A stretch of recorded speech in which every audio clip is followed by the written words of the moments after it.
नमस्कार मित्रांनो, शुभ सकाळ. मी आता आलोय माझ्या गावी कणकवली बोर्डावी येथे. आज बऱ्याच दिवसानंतर आपल्या चॅनलवरती नवीन व्हिडिओ बनवतोय.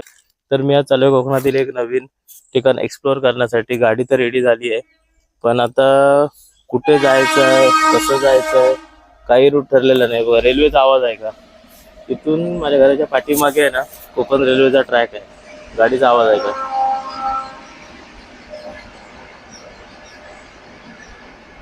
तर मित्रांनो, मी आज असं एखादं ठिकाण एक्सप्लोअर करणार आहे जे मी ठरवलेलंच नाहीये.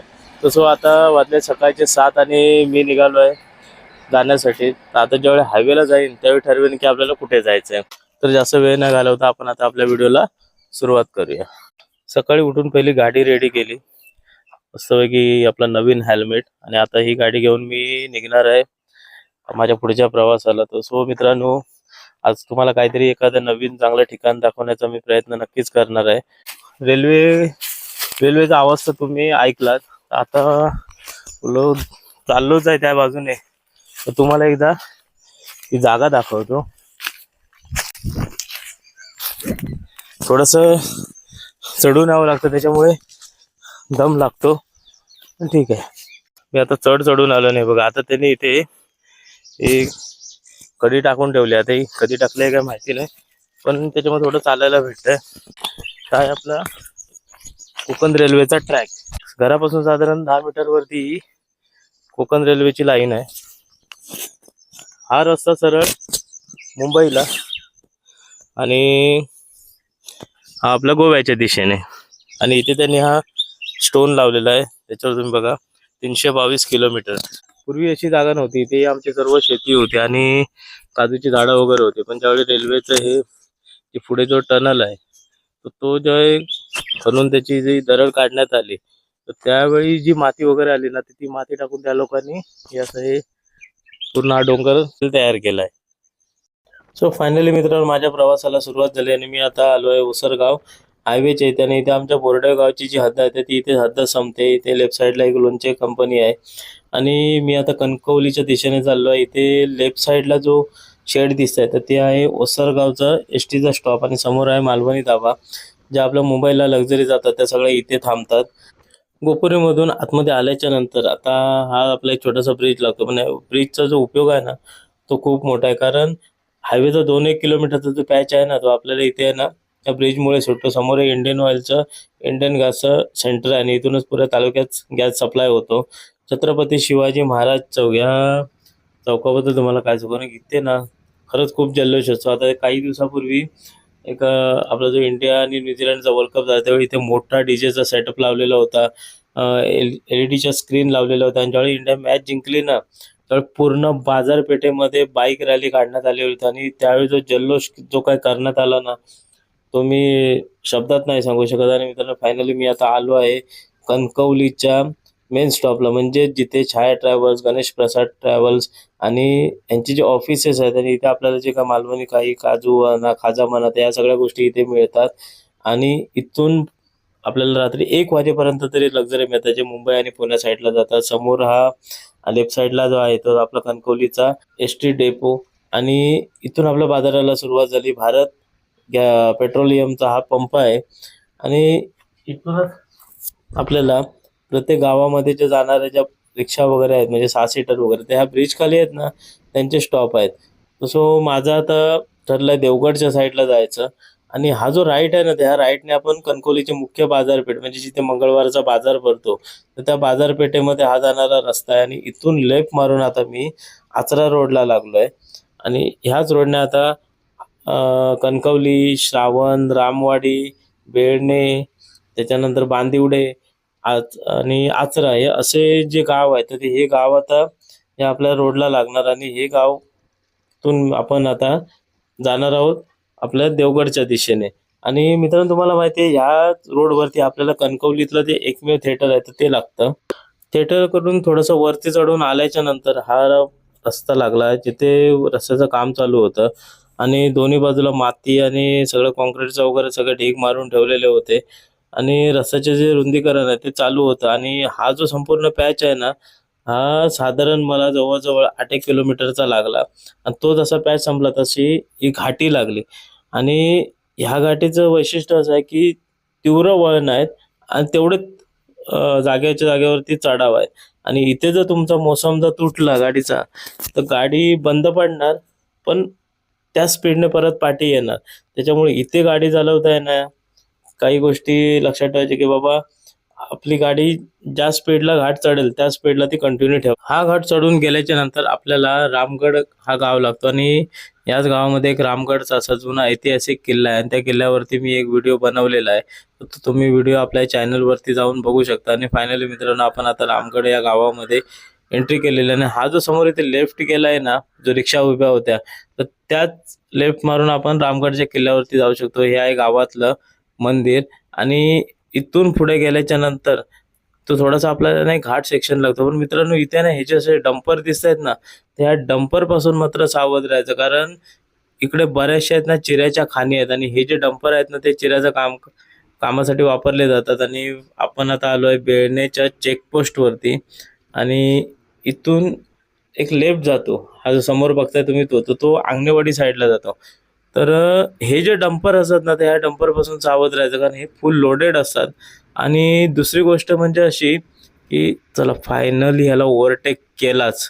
तर हे जे डंपर आहेत ना, ते लोडेड असल्यामुळे काय होतं माहिती आहे, हे आपल्या चालीने रोज चालतात. हा बघा, एक समोरून आला तर. आणि ह्यांच्यामध्ये आहे ना, हा जो रस्ता यांचा आहे तो नेहमीचा ओळखीचा असतो, त्याच्यामुळे हे लोक सुसाट जातात. पण त्याच्यात जर आपल्यासारखा एखादा ओव्हरटेकिंगला किंवा यांच्या अचानक समोर आला तर मग ऍक्सिडेंट फिक्स. आणि फायनली मित्रांनो, आता आपण आलो हनुमानाच्या घाटीवरती आणि समोर आहे हनुमानाचं मंदिर. आणि असं म्हणतात जुनी लोक की ही हनुमानाची घाटी ज्यावेळी आपण पार करतो, तर तिथून आपण सरळ श्रावण गावामध्ये, म्हणजेच ही घाटी संपली की श्रावण गावाला सुरुवात झाली. तो फायनली मित्रांनो, मी आता श्रावण गावामध्ये एंट्री केलेली आहे. आणि तुम्ही जर आता समोर बघाल तर हे आहे श्रावणगावची बाजारपेठ. आणि इथे राईट साईडला जे रिक्षा दिसत आहेत ना, तर हे आहे श्रावणगावचं अधिकृत असं रिक्षा स्टँड. आता इथून आता आपलं जे अंतर आहे देवगडचं, ते आता बऱ्यापैकी अर्ध्यापर्यंत कव्हर झालेलं आहे. तसं तर मी आलो आहे आचरा बाजारपेठेमध्ये. आणि ही आपली जी लालपरी होती तिला आता ओव्हरटेक करून मी आता पुढे आलोय. असं मित्रांनो, आज मला वाटतं इकडे बाजारामध्ये हवी तेवढी अशी गर्दी वगैरे नाहीये. पण आपण इथून लेफ्ट वगैरे न मारता हा जो सरळ राईट आहे ना, तो राईट मारून आपण जाणार आहोत देवगडाच्या दिशेने. तर विचार केलेला इथे काहीतरी नाश्ता वगैरे करायचा, पण म्हटलं आता नको, बराच उशीर झालाय.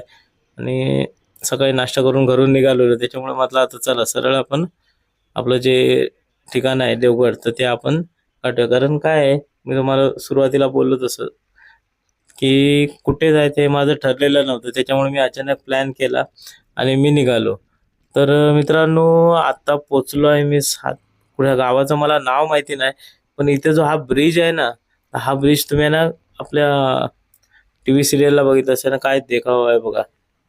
समोर मस्तपैकी नारळाच्या झाडाने हे संपूर्ण आहे ना, हे नदीचं पात्र आहे. आणि हे ब्रिज आहे. आणि ह्या ब्रिजवरती जो आपलं मराठी एक सिरियल चालू झालंय की गावगाता गजल, आणि त्याची जी बरीचशी शूटिंग वगैरे आहे ना, ती ह्या ब्रिजवरती झालेली असावी. कारण हा ब्रिज आहे ना, मी तरी बऱ्याच वेळा आहे ना त्या कार्यक्रमामध्ये बघितला.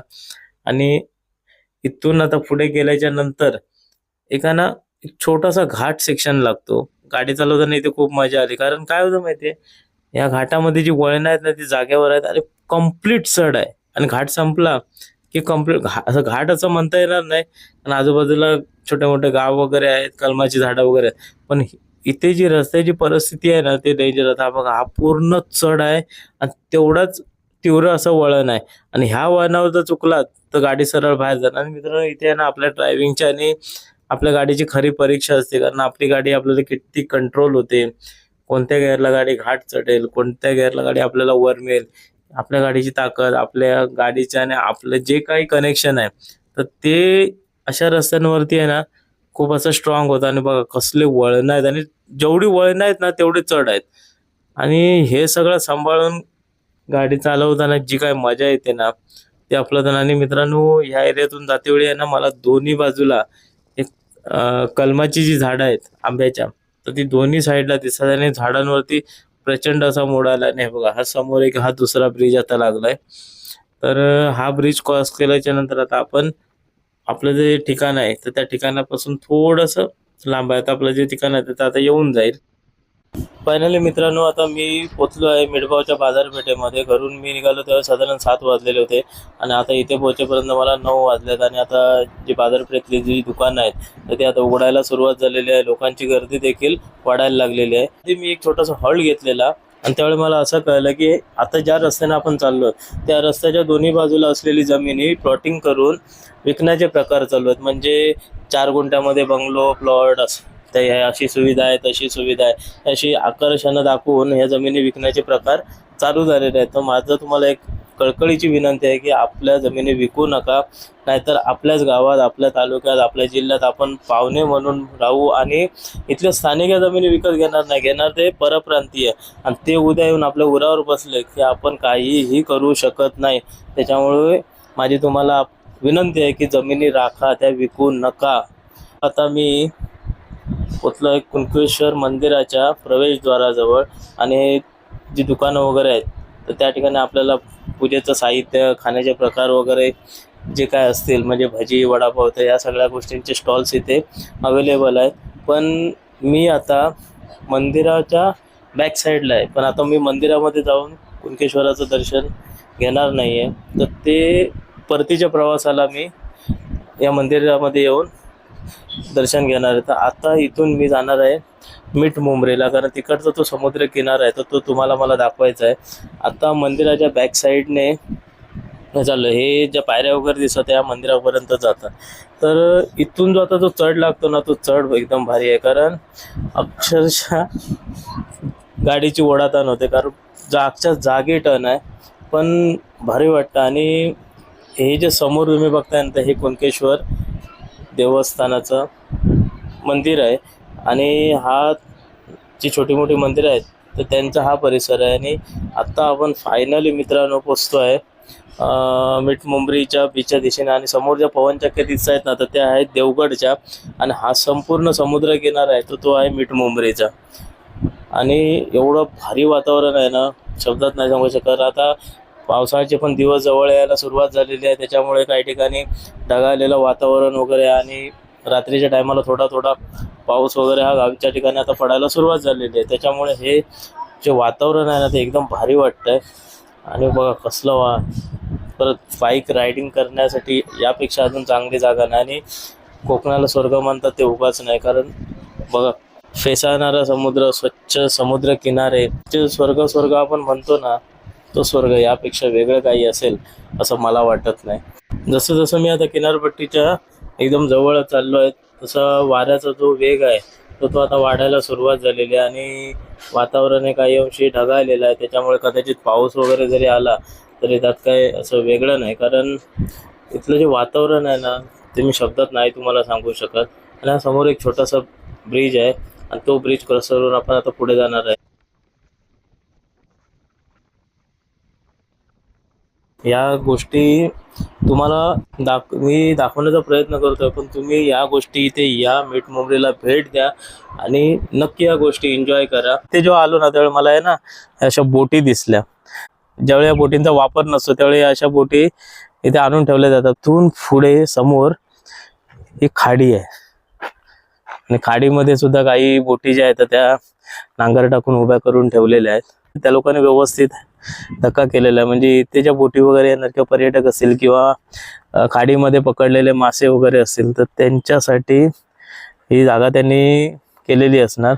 ते मच्छीमार बांधवांच्या जाळ्यांचे बोचकी ठेवलेले आहे, त्याच्यामध्ये जी झाडी आहे त्याचा उपयोग इथल्या खाडीतील मासेमारी करण्यासाठी वापरत असेल. आणि ही जी झाडी आहेत ना ही झाडी वेगवेगळ्या ह्याच्यात म्हणजे यांच्यामध्ये चा फरक असतो, त्याच्यावरती ही जाळी बांधली जातात.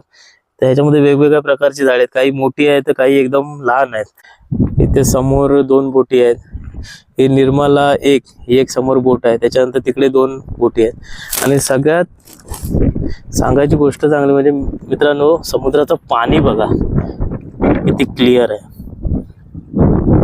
आणि हेच आपल्या कोकणातील बीचेसचं आहे ना वैशिष्ट्य आहे की इकडे जेवढे समुद्र किनारे आहेत जेवढे बीच आहेत ते सगळे क्लीन आहेत.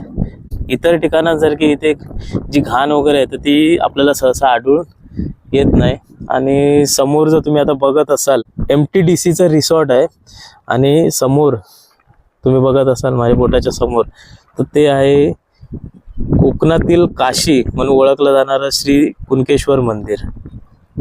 आणि आता मी येतेवेळी त्याच रूटने आलेलो, पण माझ्या इकडे पुढेचं हा गाव बघून म्हटलं जातेवेळी कुणकेश्वराचं दर्शन घ्यावे आणि परतीच्या प्रवासाला निघूया. त्याच्यामुळे मी ते दर्शन न घेता डायरेक्ट मिठमुंबरी गावामध्ये आलो. ते नाही, जी तुम्ही तोडलेली जी झाडं बघताय ना, ही सर्व ना सुरूची झाडं होती. आता ती झाडं कशासाठी त्यांनी कट केली, काय केली माहिती नाही. इथे जी काही ठराविक झाडं आहेत तर ती तिथे शिल्लक आहेत. बाकीची जेवढी इथे ही वनसंपदा होती ना सुरूची, ती सगळीच्या सगळी त्या लोकांनी तोडली. आता याचं काय मागचं कारण काय आहे त्याचे काय मला आयडिया नाही. तुम्हाला कोणाला माहीत असेल तर नक्की कमेंटमध्ये सांगा. आणि रस्त्याच्या दुसऱ्या बाजूला असलेली ही उंच डेरेदार अशी ही सुरूची झाडं, आणि समोर जो समुद्र दिसतोय ना ते आहे मिठमुंबरी बीच. तर आता आपण बीचवर जाऊया. तर इथे आता मी जास्त वेळ नाही काढणार आहे, कारण मला परत कुणकेश्वराला जाऊन दर्शन घेऊन परतीच्या प्रवासाला निघायचं आहे. आता रस्त्याच्या दुसऱ्या बाजूला गाडी पार्किंग केली आणि आता मी जातोय बीचवर. मस्तपैकी पांढऱ्या शुभ्र अशा वाळून रस्ता काढत काढत आता आपण बीचवर जाऊया. ही बघा कसली मोठी आहे सुरूची झाडं आणि घनदाट झाडं आहेत. पण त्या साईडला जी झाडं होती ती सुद्धा अशीच होती, पण आता तिथे बघा एकही झाड दिसत नाहीये. तर मित्रांनो, हा जो समोर तुम्ही बघताय ना, तर हा आहे मिठमुंबरीचा समुद्र किनारा. आणि पाणी बघा किती निळशार आणि सुंदर. आता समोर जो तुम्ही एरिया बघताय ना डोंगर, तिथे एक रस्ता आहे. आता आपण असे ह्या रोडने इकडून आता अशी फिरून जाऊन तो डोंगर चढून त्या डोंगराच्या पलीकडे जे कुणकेश्वराचं मंदिर आहे तर त्याचं दर्शन घेणार आणि मग तिथून आपल्या परतीच्या प्रवासाला निघणार. आणि हा संपूर्ण हा मिठमुंबरीचा समुद्र किनारा. आणि ज्या देवगडच्या पवनचक्क्या आहेत तर त्या ह्या समोर आहेत. साधारण आता इथून तरी 8 ते 9 पवनचक्क्या इथून आपल्याला सरळ दिसतात. समुद्रावरती येत होते त्यावेळी इथे काही स्थानिक लोक मला मिळाली. ते म्हणाले की तुम्ही समुद्राच्या आतमध्ये जाण्याचा काही पराक्रम वगैरे करू नका, कारण इथे आता 2 दिवसापूर्वी 2 मुलं समुद्रात वाहून गेलेले आहेत आणि त्यांची बॉडी जी आहे तर ती अजून मिळालेली नाहीये. इथलं समुद्राच्या पाण्यामध्ये आता खाच आणि खड्डे पडायला सुरुवात झालेली आहे. म्हणजे हा जो तुम्ही मोठा जर चर बघितलात ना, तर असे मोठेच्या मोठे लांबलचक चर किनारपट्टीवर आता दिसायला लागलेले आहेत. समुद्राचं पाणी हे हजारो फुटापर्यंत मागे जायला सुरुवात झाली आहे. आणि स्थानिकांच्या मते एवढं पाणी म्हणजे ओटीला समुद्राचं पाणी हे पाठी जातच, परंतु एवढ्या फुटापर्यंत पाणी मागे जाण्याची ही पहिलीच वेळ आहे. आणि यामागे काही कारणं असतील तर ते काय माहिती नाही, कारण काही नैसर्गिक किंवा सायंटिफिक रिझन यामागे असू शकतात.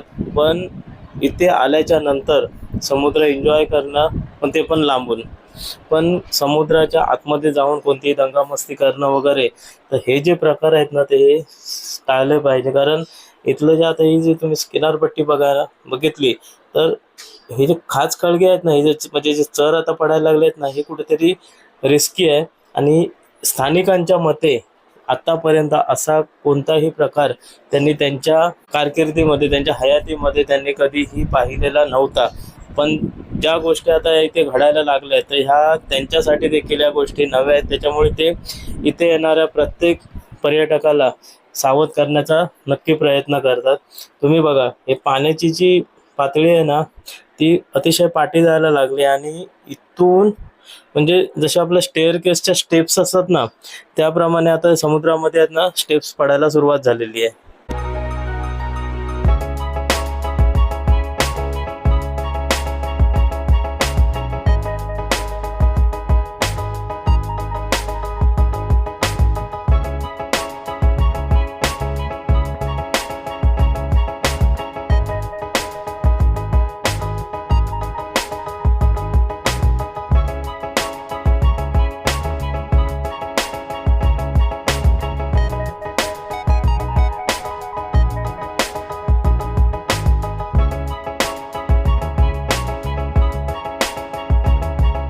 सुरुवातीला मी श्री कुणकेश्वराचे दर्शन न घेता मिठमुंबरीला जाण्याचा जो निर्णय घेतला त्यामागे हेच कारण होतं की मला तुम्हाला हा नजारा दाखवायचा होता. कारण ज्यावेळी त्या उतारावरून गाडी खाली येते ना, त्यावेळी समोर दिसणारी ही सह्याद्रीची डोंगर रांग, अथांग असा पसरलेला निळाशार समुद्र, फेसाळणाऱ्या लाटा आणि समोर श्री कुणकेश्वराचं मंदिर.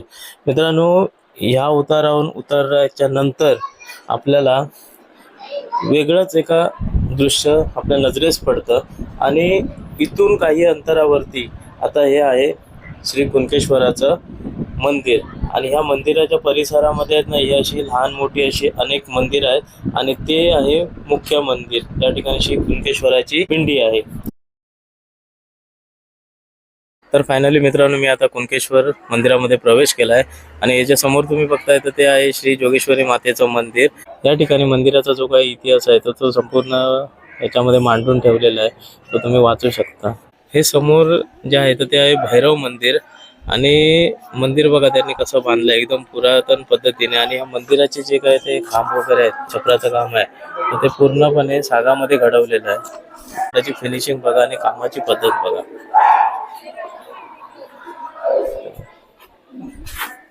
पूर्ण लाकडामध्ये, संपूर्ण लाकडामध्ये नक्षीकाम कोरलेलं आहे.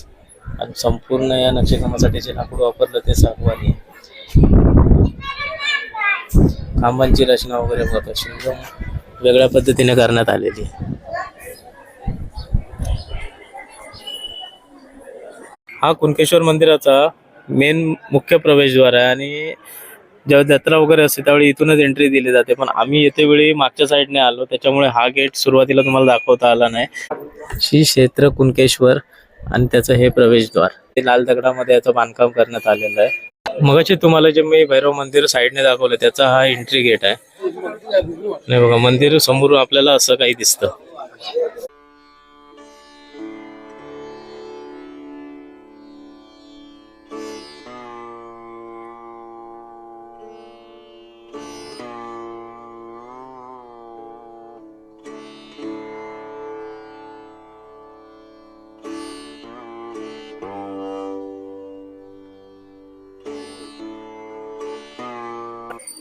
मित्रांनो, आता मी आहे श्री क्षेत्र कुणकेश्वर मंदिराच्या मुख्य प्रवेशद्वाराजवळ. आणि समोर ज्या पायऱ्या दिसत आहेत तर तिथून आपल्याला मंदिराच्या आतमध्ये प्रवेश करायचा आहे. श्री देवनारायण मंदिर आहे.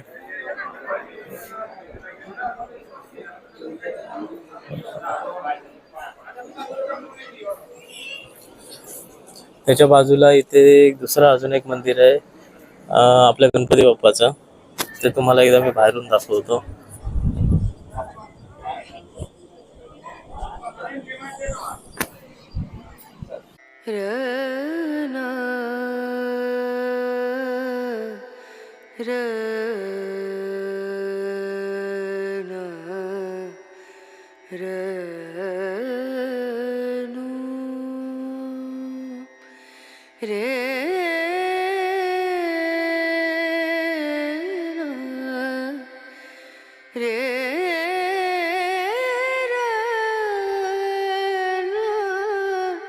साधारण 10-1 पायऱ्या चढून आपल्याला मंदिराच्या आतमध्ये प्रवेश मिळतो.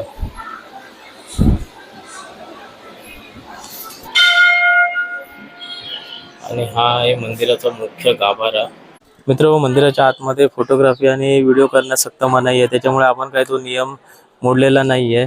तुम्हाला जर कुणकेश्वराचं दर्शन घ्यायचं असेल तर तुम्ही एकदा नक्की या आणि या मंदिराला भेट द्या.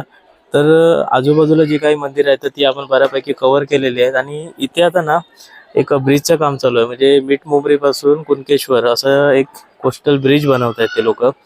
तर तो जे काय काम चालू आहे तर ते तुम्हाला मी दाखवतो. आणि इथे ना समुद्रामध्ये पिंडी आहे, तर त्या पिंडींचा देखील एक वेगळं असं महत्त्व आहे. तर आता जो ओटी आहे त्याच्यामध्ये जर त्या पिंडीचा दिसल्या तर तुम्हाला मी नक्की दाखवतो. पवनचक्की आहे तर ती इथून थोडी लांब आहे, पण तुम्हाला मी मिठमुंबरीच्या बीचवरून त्या पवनचक्क्या दाखवण्याचा प्रयत्न केला. आता ते मोबाईलने व्हिडिओ शूट करतोय त्याच्यामुळे इथे किती क्लिअर दिसेल माहिती नाही. मित्र, इथे सूचना केलेली आहे की समुद्रकिनारी शिवलिंग असलेल्या दगडावरती उभे राहू नका, त्याचं पावित्र्य राखा. आणि नक्कीच ते राखलं जाईल. हे जे सर्व दगड दिसत आहेत ना, ह्या दगडांमध्ये शिवलिंग आहेत. ज्यावेळी ओटीचा कालावधी असतो ना तर त्यावेळी हे आपल्याला शिवलिंग स्पष्ट दिसतात. आणि त्याच्यावरती पिंडीचा आकार हा प्रॉपर कोरलेला आहे आणि तो आपल्याला बघता येतो. तो मिठमुंबरीचा एरिया आहे. आणि आता आपण आहोत कुणकेश्वरच्या समुद्रकिनारी. आताच खूप कुणकेश्वरची जत्रा झाली, म्हणजे आंगणेवाडीची जत्रा झाली, त्याच्यानंतर 8 दिवसांनी कुणकेश्वरची जत्रा झाली. बीचवरून श्री कुणकेश्वर मंदिर कसं दिसतं ना ते तुम्हाला एकदा दाखवतो मी.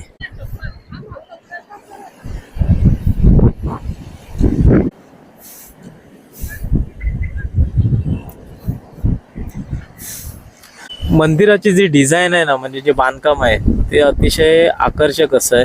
आणि ज्यावेळी देवळामध्ये कार्यक्रम असतात त्यावेळी जेव्हा लाइटिंग केली जाते ना, त्यावेळी अप्रतिम, म्हणजे मी शब्दात नाही सांगू शकत की मंदिराला जी काही शोभा येते ना ते जबरदस्त. आणि ह्या आधी जेव्हा मी येऊन गेलो ना इकडे, त्यावेळी इकडे बांधकाम तेवढं नव्हतं, पण आता जवळजवळ 1.5 वर्षांनी परत आलोय. तर आता बघा किती बांधकाम करण्यात आलं आहे.